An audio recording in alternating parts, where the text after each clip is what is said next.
لیکن اللہ نے قرآن میں بار بار کہا ہے کہ یہ ساری چیزیں اللہ کی عبادت کرتی ہیں۔ تو یونیورس کے ان ساری چیزوں میں کوئی نہ کوئی بات کامن ایک جیسی ضرور ہو گیا۔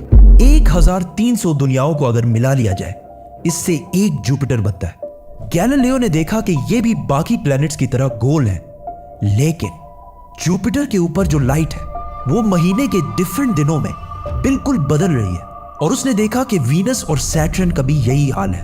اب یہ سب کچھ تبھی پاسبل تھا کہ اگر یہ ساری چیزیں سورج کے گرد گھوم رہی ہوں، دنیا کے نہیں۔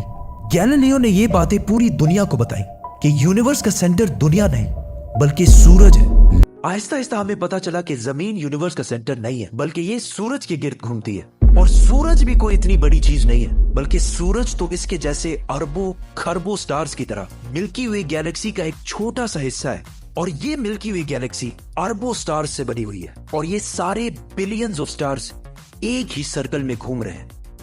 ہم تو سورج کے گرد گھوم رہے ہیں، تو سورج جیسے اربوں کھربوں سٹارز مل کر کس کے گرد گھوم رہے ہیں؟ Supermassive black hole. Have a supermassive black hole at their center.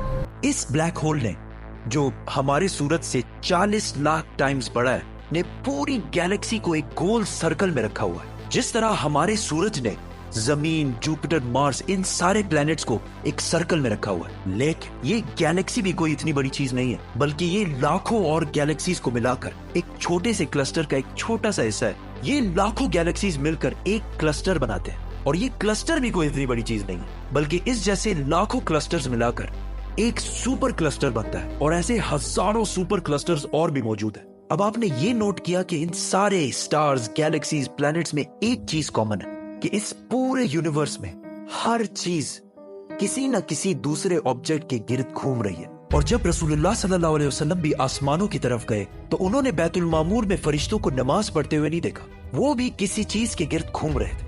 لیکن گھومنے کا عبادت سے کیا تعلق ہے؟ اللہ نے تو کہا ہے کہ یہ ساری چیزیں عبادت کرتی ہیں۔ آپ کو پتا ہے اللہ نے یہ بات کس صورت میں کہی ہے؟ سورہ حج میں۔ حج میں مسلمان پوری دنیا سے اسلام کی سب سے مقدس اور ہولی جگہ کعبہ کے پاس جاتے ہیں اور بار بار اس کے گرد گھومتے ہیں۔ اب اس سرکل کرنے کا مطلب کیا ہے؟ جب مسلمان کعبہ کے گرد گھومتا ہے تو وہ اس وقت اکیلا نہیں گھوم رہا ہوتا بلکہ چاند، پلینٹ، سٹارز، گیلیکسیز، کلسٹرز ساروں کے ساتھ ایک ہی عبادت میں شامل ہو جاتا ہے۔ تو یہ ساری چیزیں ہماری طرح عبادت نہیں کرتی بلکہ ہم مکہ جا کر ان کی طرح عبادت کرتے ہیں۔ لیکن اس آیت میں تو لکھا ہے کہ یہ ساری چیزیں اللہ کو سجدہ کرتی ہیں۔ سجدہ کا مطلب صرف ہمارے والا سجدہ نہیں ہے بلکہ اللہ کے نظام کے مطابق چلنے کو بھی سجدہ کہہ سکتے ہیں۔